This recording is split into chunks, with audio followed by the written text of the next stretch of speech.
जगत की शून्यता का कथन। श्री राम जी ने पूछा, गुरुदेव, महाप्रलय के पश्चात सृष्टि के आरंभ में सर्वप्रथम उत्पन्न होने वाले ये प्रजापति स्मृति रूप से ही उत्पन्न होते हैं। इसलिए मैं तो ऐसा समझता हूं कि उन स्मृति आत्मा से प्रकट हुआ ये जगत भी स्मृति रूप ही है। श्री वशिष्ठ जी ने कहा, श्री राम, ये ऐसा ही है। महाप्रलय के अनंतर सर के आदि में सर्वप्रथम ये प्रजापति स्मृति रूप से ही प्रकट होते हैं। अतः उनका संकल्प भूत ये जगत भी स्मृति रूप ही है। उन प्रजापति का प्राथमिक संकल्प नगर ही जगत रूप से प्रकाशित हो रहा है। ज्ञानी के लिए ये जगत शांत एवं अविनाशी केवल ब्रह्म ही है, परंतु वही अज्ञानी की बुद्धि से भासमान नाना लोकों से युक्त है। पर्वत पर स्थित परमाणु जैसे पर्वत से भिन्न नहीं है और ना उनकी गणना ही की जा सकती है। उसी प्रकार ब्रह्म रूपी महान मेरुगिरी पर स्थित त्रिलोक्य रूपी परमाणु ब्रह्म से अभिन्न तथा असंख्य है। इस सृष्टि को यदि सृष्टि के रूप में ही समझा गया तब तो यह अधोलोक में ले जाती है, परंतु इसी को यदि ब्रह्म रूप से जान लिया गया तो यह परम मंगलमय हो जाती है। यह सब जगत विश्व के कारण विज्ञान स्वरूप सच्चिदानंद पर ब्रह्म परमात्मा ही है, क्योंकि जिससे जो उत्पन्न होता है उसे तदरूप ही समझना चाहिए। इसलिए समस्त वेद्य दृश्य प्रपंच आत्मज्ञान हो जाने पर ज्ञानी की दृष्टि में शुद्ध चिन्मात्र ही है। श्री राम, साधक के द्वारा इंद्रिय समुदाय पर विजय प्राप्ति रूपी पुल के आश्रय से ही इस भव सागर को पार किया जा सकता है। अन्य किसी भी कर्म से इससे पार पाना कठिन है।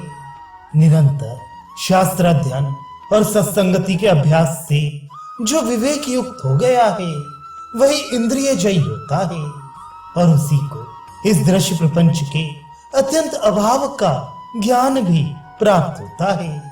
सौंदर्यशालियों में श्रेष्ठ राम संसार सागर की श्रेणियां जैसे आती हैं और पुनः जैसे चली जाती हैं, वह सारा स्वरूप मैंने तुमसे वर्णन कर दिया। अब इस विषय में अधिक कहने से क्या लाभ। मन ही कर्म रूपी वृक्ष का अंकुर है। उस मन के नष्ट हो जाने पर कर्म रूपी शरीर वाला संसार वृक्ष भी नष्ट हो जाता है। श्री राम, ये सब कुछ मन ही है।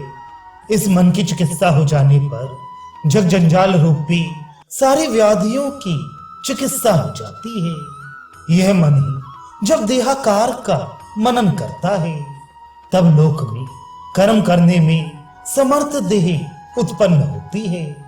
भला कहीं मन से भी भिन्न भी देह देखी जाती है। जैसे विशाल आकाश में असत स्वरूप गंधर्व नगर की प्रतीति होती है, उसी तरह विषयों के चिंतन से वृद्धिगत हुए मन में यह सारा जगत स्फुरित होता है। मन ही जगत है तथा संपूर्ण जगत ही मन है। ये दोनों एक साथ रहते हैं। रघुनंदन, समस्त ऐषणाओं की शांति हो जाने पर विशुद्ध चित्त पुरुष की जो स्थिति है उसी को सत्य आत्म तत्व कहा गया है और उसी को निर्मल चैतन्य कहते हैं। निर्मल सत्य स्वरूप मन जिस वस्तु के विषय में जैसी भावना करता है वह वस्तु तत्काल वैसी ही हो जाती है।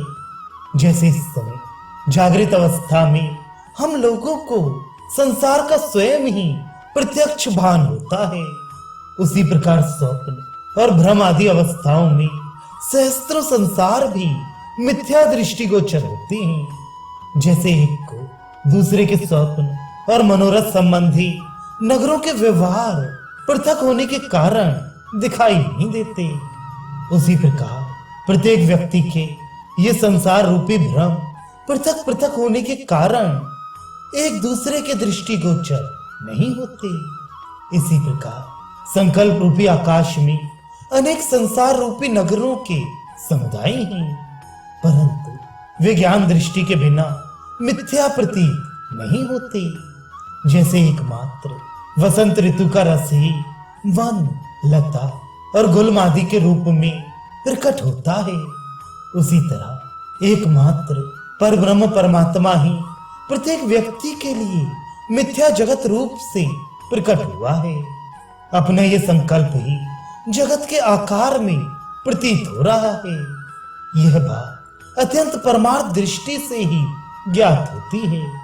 अपने अपने स्वभाव के भीतर स्थित चित्त ही प्रत्येक जीव में इदमित्थम रूप से प्रतीत होने वाला यह जगत है। इस प्रकार प्रतीत मात्र जगत को असत्य समझने वाला चित्त स्वयं ही नष्ट हो जाता है, क्योंकि प्रतीत काल में ही इस जगत की सत्ता है।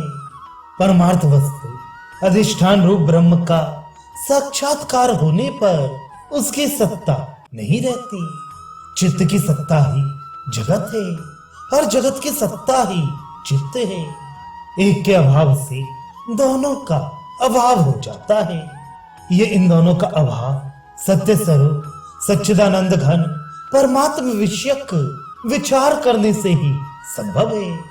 जैसे मलिन मणि को युक्ति से साफ करने पर उससे शुद्ध प्रकाश प्रकट होता है, उसी तरह शुद्ध चित्त का अनुभव सत्य होता है। चिरकाल तक एक परमात्मा के चिंतन रूप दृढ़ अभ्यास से चित्त की शुद्धि होती है, जो संकल्पों से आक्रांत नहीं है। ऐसे चित्त से ज्ञान का उदय होता है। जैसे मलिन वस्त्र में सुंदर रंग नहीं टिकता, उसी तरह वासना से मलिन चित्त में ब्रह्माकार रूप एक दृष्टि स्थिर नहीं होती। वासना से रहित होना ही चित्त की शुद्धि है। जगत के ज्ञान से शून्य और एक ब्रह्माकार होना ही उसका वासना से रहित होना है। चित्त की शुद्धि होने से पुरुष शीघ्र ही ज्ञान संपन्न हो जाता है। चित्त का चिन्मय परमात्म रूप में लय हो जाना ही उसकी वास्तविक शुद्धि है। इस शुद्धि का लाभ होते ही प्रबुद्ध पुरुष परमात्मा को प्राप्त हो जाता है।